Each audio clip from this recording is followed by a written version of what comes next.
Let's turn to the other big story that we're following this morning, the Iowa caucuses, as you know. Tony's at the Drake Diner in Des Moines, where candidates stop in to mingle with the voters. And, Tony, I have to say, that is a very good-looking diner. It is a very good-looking diner. A lot of neon and a lot of people here, even though it's early. How can I put the stakes here today in Iowa? Voters may not pick a president tonight, but the chances are very good that they're going to eliminate some contenders. They're going to be casting the first-in-the-nation caucus picks for president tonight, 7 p.m. It follows 2,200 campaign events over more than 2 years of town halls and county fairs and steak fries and corn feeds and visits to diners like this one. Yesterday, the candidates were all over the state making a final pitch to voters, and it is a close one. The CBS News Battleground Tracker poll shows a very tight race for the first choice. Former Vice President Joe Biden and Senator Bernie Sanders are tied with 25% support each, but former South Bend, Indiana Mayor Pete Buttigieg and Senator Elizabeth Warren are also in a position to win some delegates if their ground game comes out and works for them.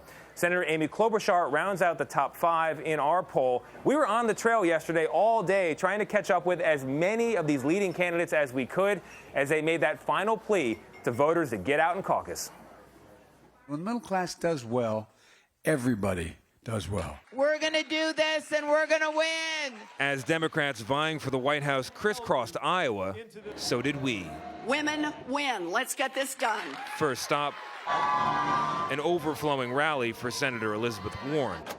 We spoke with her backstage about how the economic pie is distributed. We got some free pie here. Free pie? An issue we covered last week with a real pie. How many pieces of the pie would you put on the middle class? You had it exactly right. You showed how it is that the wealthy have so much pie. When I do a wealth tax, it's not to hand out money, it's to make the investments. How do you like your chances? Oh, I like them. But shortly after Warren took the stage, We've got a short drive to make it to the Buttigieg event on time.